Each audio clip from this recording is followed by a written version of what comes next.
एक बहुत बड़ी खबर आ रही है कि ईरानी सुप्रीम लीडर मुश्तबा खामनेई को मामूली चोटें आई हैं, ताहम वो अपनी सरगर्मियां जारी रखे हुए हैं। ईरानी ओहदेदार ने और क्या कहा है, इस पूरी वीडियो के जरिए आपको तफसील बताएंगे कि ईरानी ओहदेदार ने गैर मुल्की खबरसा एजेंसी रॉयटर्स को बताया है कि ईरान के नौ मुंतखब supreme leader Ayatollah Mojtaba Khamenei मामूली जख्मी हुए हैं, ताहम वो अपने फ़राइज़ अंजाम दे रहे हैं, यानी सरगर्मियां अंजाम दे रहे हैं। ईरानी ओहदेदार ने कहा है कि मुश्तबा खामनेई को हल्की नौयत की चोटें आई हैं, ताहम ओहदेदार ने ये नहीं बताया है कि वो कब और किस वजह जख्मी हुए हैं, किस वजह से जख्मी हुए हैं। जख्मी होने के हवाले से पूरी तफसीलात नहीं दी गई हैं। इससे कबल इसराइली ओहदेदार ने दावा किया था कि इंटेलिजेंस रिपोर्ट्स के मुताबिक ईरान के नौ मुंतखब supreme leader Ayatollah Mojtaba Khamenei गुज़िश्ता दिनों इसराइली हमले में मामूली जख्मी हुए हैं, लेकिन उस वक्त ईरान की तरफ से इस खबर पर कोई रद्दअमल का इजहार नहीं किया गया था। लेकिन अब रद्दअमल का इजहार करते हुए ईरान की खबर रसा इदारे तस्नीम के जरिए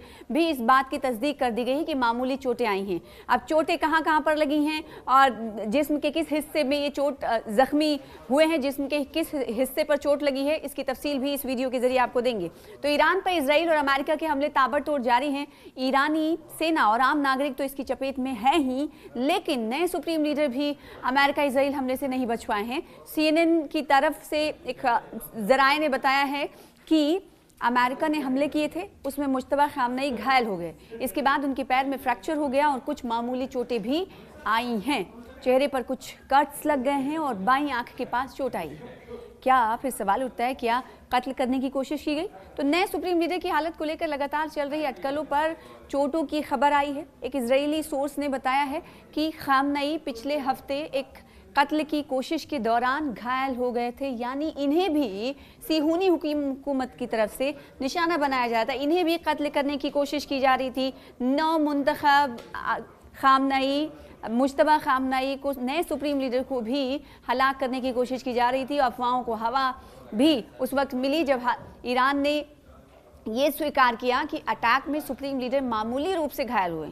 56 साल के मुश्तबा खामनेई को 8 मार्च को सुप्रीम लीडर चुना गया, मुंतखब किया गया। इसके एक हफ्ते पहले ही उनके पिता और साबिक supreme leader Ali Khamenei Israeli हमले में कत्ल किए गए थे। उन्होंने 37 साल ईरान पर राज किया था। बताया जा रहा है कि Mushtaba Islamic revolutionary guard corps यानी IRGC के साथ बहुत गहराई से ताल्लुक़ रखते हैं, यानी इनका अच्छा खासा असर है IRGC पर। ये ईरान की सबसे ताकतवर मिलिट्री और माशी इदारा है। IRGC ने मुश्तबा के तई वफादारी की ओथ भी ली है। फिलहाल अब तक मुश्तबा ने मुल्क को संबोधित नहीं किया है, खिताब नहीं किया है। ट्रंप मुश्तबा की नियुक्ति से उस वक्त खुश नहीं दिखाई दिए थे, ये भी खबरें आपने सुनी होगी। इससे पहले अब ट्रंप ने कहा था कि वो मुश्तबा की नियुक्ति से खुश नहीं है। ट्रंप ने तेहरान से भी कहा था कि उनकी सहमति, इजाज़त लिए बिना आखिर सुप्रीम लीडर कैसे मुंतखब कर लिया गया ईरान में। इससे पहले US और इसराइल की स्ट्राइक्स में 49 एडिशनल सीनियर ईरानी अधिकारियों की मौत हो गई थी, जिसमें मुश्तबा की मां, पत्नी और बेटा भी अपनी जान गंवा चुके हैं। बमबारी में मुश्तबा को भी चोटें आई थी, लेकिन ये अभी साफ नहीं कि वो कितनी गंभीर हैं। और ईरान को ट्रंप की तरफ से चेतावनी भी दी जा रही है, जिसका दो टूक अंदाज में ईरान की तरफ से प्रतिक्रिया भी दी जा रही है। उस पर रद्दअमल का भी इजहार किया जा रहा है। हालांकि ट्रंप ने बुध को कहा कि ईरान में अब कुछ बचा नहीं है। देखिए, ट्रंप की तरफ से कहा जा रहा है कि ईरान में कोई ऐसी जगह अब बची नहीं है जहां पर हम कुछ कर सके, यानी ज़्यादातर जगहों को उन्होंने अटैक करके नेस्तनाबूद करने की कोशिश की है। अब ये कह रहे हैं ट्रंप की अब हम जंग कहीं ना कहीं आखिरी मराहिल में पहुंच चुकी है। और इस पर हमने देखा था कि इससे पहले ईरान की तरफ से अली लारीजानी की तरफ से ये कहा गया कि भले ही अमेरिका कह रहा हो कि जंग ख़त्म हो गई है, लेकिन जंग की शुरुआत उन्होंने की तो इसका खात्मा हम करेंगे। साथ ही ट्रंप ने कहा था कि अब ईरान में, जैसे कि हमने आपसे कुछ देर पहले आपको बताया कि ट्रंप के जरिए कहा गया कि कुछ बचा नहीं है ईरान में, वो जब चाहेंगे तब जंग को ख़त्म कर सकते हैं। लेकिन इस पर ईरान ने पलटवार करते हुए कहा कि नहीं, ये आपकी बुज़दिली है और ये अमेरिका की कहीं ना कहीं एक तरह से कहा जा सकता है कि हम ऐसा होने नहीं देंगे, क्योंकि जंग की शुरुआत आपने की और ख़त्म इसे हम करेंगे। हम जब चाहेंगे, ईरान जब चाहेगा तब इस जंग का खात्मा होगा, और जब तक ईरान नहीं चाहेगा तब तक इस जंग जंग का कोई खात्मा कर ही नहीं सकता। ईरान के पास कोई नेवी, ये ट्रंप कह रहे हैं कि कोई नेवी नहीं, कोई कम्युनिकेशन नहीं है, कोई एयरफोर्स नहीं है, कुछ भी नहीं बचा है जिसे हमने हिट ना किया हो। ट्रंप ने आगे कहा कि उनकी मिसाइलें दम तोड़ चुकी हैं, उनके ड्रोन हर जगह उड़ा दिए गए हैं, जिसमें उनके ड्रोन की मैन्युफैक्चरिंग भी शामिल है। उन्होंने ये भी कहा कि सेना के मामले में ईरान के पास कुछ बचा नहीं है। उन्होंने चेतावनी दी कि ईरान कोई ऐसी वैसी हरकत ना करे।